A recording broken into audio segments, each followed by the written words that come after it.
Hey guys, what's up? Swim here. It's been a couple weeks since we've done YouTube guides. I've been setting up the new place, but we're back and we're gonna start pumping out these fresh guide videos for you, starting this week with blacklisting.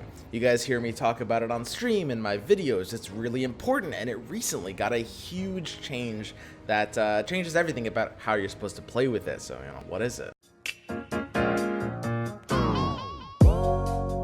So blacklisting is a term I started using in Dota Auto Chess to refer to the mechanic where you no longer see heroes that you recently rerolled. So for example, right now we're in round 1. We have Drow, Bounty, Drow, Shadow Shaman, Bloodseeker.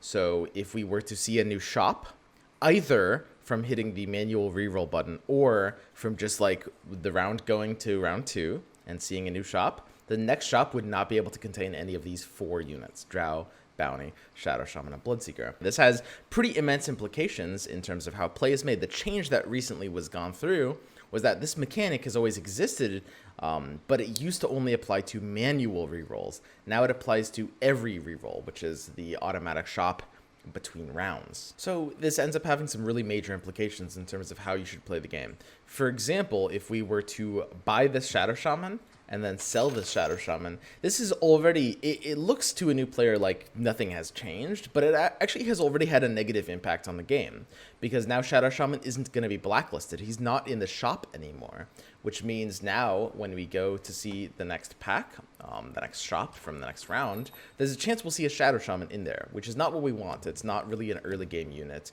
It's not really going to do anything for you early, right? So basically, the first step is avoid, buying and selling needlessly.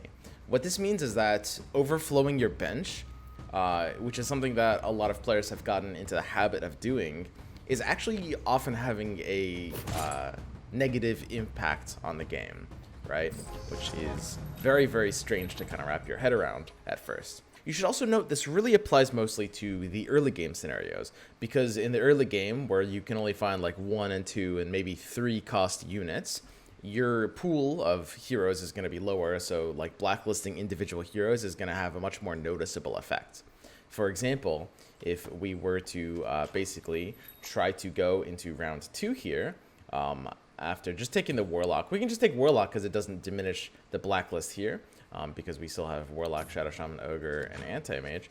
If we were to go into round 2, blacklisting these 4 units, we have actually a pretty significant increase on our chances to get any units that's not these 4, right? So this mostly applies to the first, 10, maybe 15 rounds of the game is kind of the biggest deal here. But what it does mean is don't be overflowing kind of weaker units, or units that you just feel less comfortable playing. An interesting thing to note is that sometimes if you see 5 units in your opening for round 1 that you just don't want to play, in this case Anti-Mage is fairly powerful, not a great example of a unit you wouldn't want to play, but the other 4 are fine for it. If you see all 5 units that you don't want to play, oddly enough, you're incentivized to just blacklist all 5 of them. This is a really, really counterintuitive thing to do, but losing round 1 to the creeps actually doesn't have any impact on the game whatsoever, because it will give you the same item quality and you won't lose any health. And if all 5 units are units you don't want to play, you get an extra unit that's not going to be in your round 2 shop, which is good for you. So yeah, that's blacklisting in its new form in a nutshell. It's a really interesting mechanic that changes the way you think about your shop and you think about your resources. So after this change of blacklisting applying to the automatic between round rerolls, I guess the final question to ask ourselves is, do we think this is a positive change for the game? I actually would probably say no, personally. So there's a chance they might revert it if they, if Valve also agrees. But I think this pushes the game a little bit more in the direction of being constructed instead of draft, if that makes sense.